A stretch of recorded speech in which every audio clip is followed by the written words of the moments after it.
Hello dear aspirants, welcome to SPM focus UPSC. आज के 28 अगस्त 2025 के एपिसोड में हम 4 इंपॉर्टेंट टॉपिक्स कवर करेंगे जो आपके स्क्रीन पे आप देख सकते हो। चलिए शुरू करते हैं पहले टॉपिक से। Bangladesh situation and it's implications for north east India.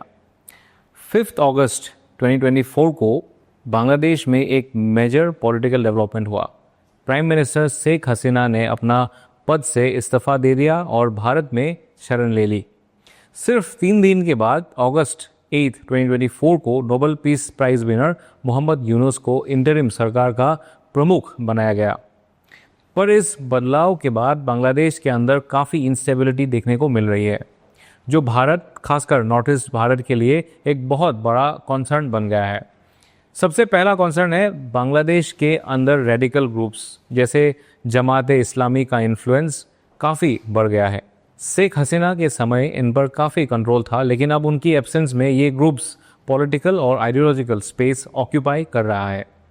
इसका सीधा इम्पैक्ट भारत के असम जैसे राज्यों में पड़ सकता है, जहाँ पे ऑलरेडी कम्युनल टेंशन्स और एविक्शन ड्राइव्स जैसे इंटरनल इश्यूज चल रहा है। ऐसे में ये रेडिकल ग्रुप्स वहाँ की यूथ को रेडिकलाइज करने की कोशिश कर सकता है और इससे रीजनल सिक्योरिटी पर असर पड़ सकता है। अब दूसरा मेजर कंसर्न पाकिस्तान का रोल। 13 ईयर्स के बाद पाकिस्तान के विदेश मंत्री ने बांग्लादेश को विजिट किया। साथ ही पाकिस्तान की इंटेलिजेंस एजेंसी के मुखिया ने भी ये विजिट किया। ये चीज़ें इस बात की तरफ संकेत करती है कि पाकिस्तान दोबारा बांग्लादेश के साथ स्ट्रेटेजिक टाइज डेवलप करना चाहता है, या कन्वर्ट सपोर्ट या अंडरग्राउंड नेटवर्क्स के जरिए एक्सट्रीमिस्ट ग्रुप्स को एम्पावर करने के लिए भी एक सिग्नल हो सकता है। तीसरा इशू है चाइना की प्रेजेंस। बांग्लादेश की अभी की इंटरिम सरकार ने चाइना को एक वर्ल्ड वार 2 के टाइम का एयर स्ट्रिप लाल मोर्नीहाट एयरफील्ड को डेवलप करने की परमिशन दे दी है। ये एयरफील्ड सिर्फ 15 किलोमीटर दूर है भारत के बॉर्डर से, और ये लोकेशन सिलीगुड़ी कॉरिडोर यानी चिकन नेक कॉरिडोर के बहुत करीब है। सिलीगुड़ी कॉरिडोर भारत का स्ट्रेटेजिक लाइफलाइन है जो मेनलैंड को नॉर्थ ईस्ट से जोड़ता है। अगर चाइना वहाँ इंफ्रास्ट्रक्चर डेवलप करता है तो वो एक मेजर सिक्योरिटी थ्रेट बन सकता है, specially during war time of border tension. चौथा और फाइनल कंसर्न क्या है कि असम जैसे स्टेट्स के लिए internal law and order situations face करना हो सकता है। असम पुलिस और सिक्योरिटी एजेंसीज ने अब तक लगभग 60 अंसार बांग्ला के मिलिटेंट्स को अरेस्ट किया है। ये ग्रुप बांग्लादेश का एक रेडिकल मिलिटेंट आउटफिट है। तो क्लियरली बांग्लादेश में रेजिम चेंज सिर्फ एक उनका इंटरनल इशू नहीं है, इसका स्ट्रेटेजिक, आइडियोलॉजिकल और सिक्योरिटी लेवल इम्पैक्ट भारत के नॉर्थ ईस्ट पर डायरेक्टली पड़ सकता है। चलिए अब चलते हैं दूसरे टॉपिक की तरफ। It is about INS Udaygiri and INS Himgiri.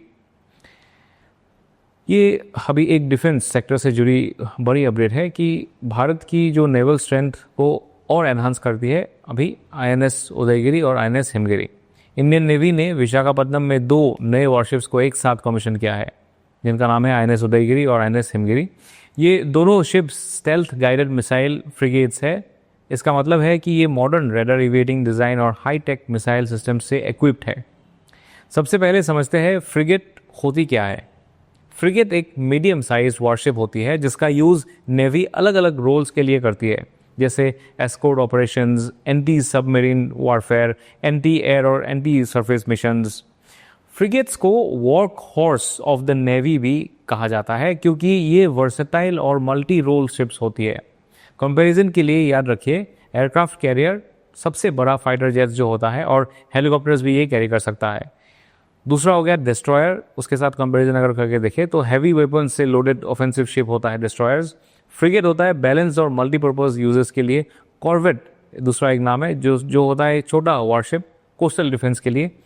INS Udayagiri और INS हिमगिरी का कंस्ट्रक्शन भी काफ़ी इम्पोर्टेंट है क्योंकि ये दोनों शिप्स प्रोजेक्ट 17A के पार्ट है।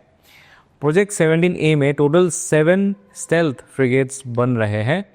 4 ships Mazagon dock ship builders limited Mumbai के द्वारा बनाया जा रहा है। 3 ships garden reach ship builders and engineers Kolkata के द्वारा। INS उदयगिरी को बनाया है मजागांव डॉक शिप बिल्डर्स ने, और ये प्रोजेक्ट का 2nd शिप है। INS हिमगिरी को बनाया गया है गार्डन रिच शिप बिल्डर्स और इंजीनियर्स ने, और ये प्रोजेक्ट का 3rd शिप है।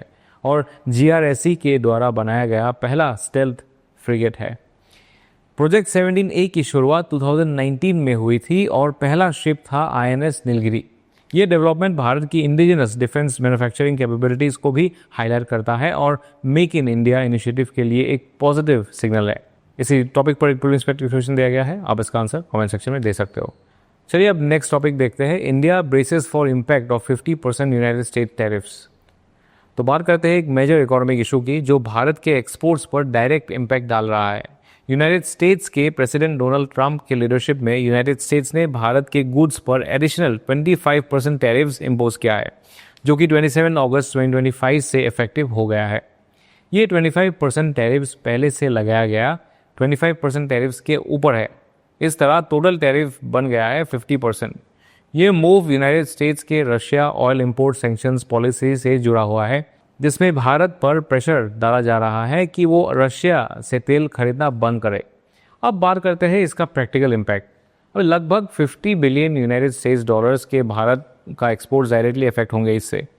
इंडियन गुड्स अब यूनाइटेड स्टेट्स मार्केट में काफ़ी एक्सपेंसिव हो जाएंगे और वियतनाम, बांग्लादेश, कैम्बोडिया जैसे कंट्रीज से कंपटीशन में पीछे रहेंगे। अब कौन सा सेक्टर सबसे ज़्यादा इम्पैक्ट होंगे? अपैरल सेक्टर हो गया, टेक्सटाइल्स हो गया, James and jewellery, shrimp, carpets, furniture, ये सारे सेक्टर्स का इफेक्ट थोड़ा ज़्यादा होगा। रिपोर्ट्स के मुताबिक इन सेक्टर्स में एक्सपोर्ट्स अप टू 70% तक गिर सकता है। एक रिलीफ ये है कि इलेक्ट्रॉनिक्स और सेमीकंडक्टर्स को एक टैरिफ लिस्ट से एक्सप्लिसिटली एक्सक्लूड किया गया है। भारत सरकार ने इन टैरिफ्स को अनफेयर एंड अनरीजनेबल बोला है, लेकिन मिनिस्ट्री ऑफ एक्सटर्नल अफेयर्स ने अभी तक कोई ऑफिशियल काउंटर टैरिफ या डिप्लोमेटिक रिटेलिएशन अनाउंस नहीं किया है। रिजर्व बैंक के गवर्नर संजय मल्होत्रा ने भी ये कहा है कि central bank directly in sectors को फाइनेंशियल सपोर्ट नहीं दे सकता। इस डेवलपमेंट के बाद भारत में स्वदेशी यानी लोकल प्रोडक्शन एंड कंजम्पशन का पुश और भी ज़्यादा ज़रूरी हो गया है। इसी टॉपिक पर एक प्रीलिम्स प्रैक्टिस क्वेश्चन दिया गया है, आप इसका आंसर कमेंट सेक्शन में दे सकते हो। चलिए अभी चलते हैं लास्ट टॉपिक की तरफ, फ्लैश ईटिंग न्यू वर्ल्ड स्क्रूवर्म। तो ये एक साइंस एंड एनवायरनमेंट से जुड़ा हुआ इंपॉर्टेंट इशू है। न्यू वर्ल्ड स्क्रूवर्म एक फ्लैश ईटिंग पैरासाइट है जो एक फ्लाई का लार्वल स्टेज में होता है। फीमेल स्क्रूवर्म फ्लाई अपने एग्स वार्म ब्लडेड एनिमल्स के वुंड्स में ले करती है। जब एग्स हैच करता है तो लार्वी होस्ट के जिंदा फ्लैश में अंदर तक बरो करके घुस जाता है और एक हफ्ते तक उस फ्लैट को खाता रहता है।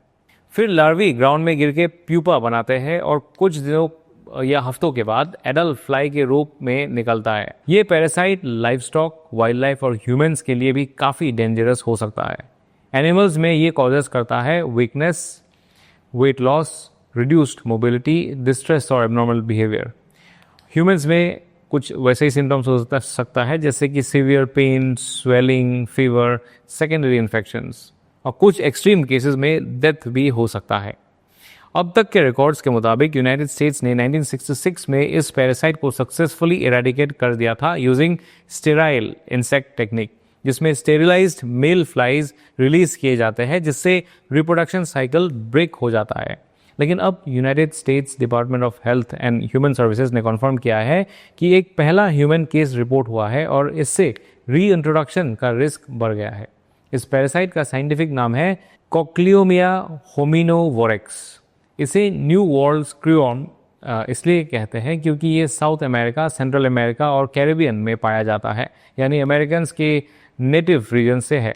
इसका एक ओल्ड वर्ल्ड वर्जन भी होता है, क्राइसोमिया बेजियाना, जो मेनली अफ्रीका और एशिया में मिलता है। तो क्लियरली ये एक ऐसा बायो थ्रेड है जिसका सर्विलेंस और कंटेनमेंट बहुत ज़रूरी है और ये अभी यूपीएससी प्रीलिम्स के लिए भी काफ़ी इंपॉर्टेंट फैक्चुअल डेटा है जो आपको याद रखना चाहिए। तो दोस्तों ये थे आज के इंपॉर्टेंट टॉपिक्स। आज के लिए इतना ही, कल फिर मिलेंगे नए करंट अफेयर्स के साथ। Till then this is focus UPSC signing off. जय हिंद।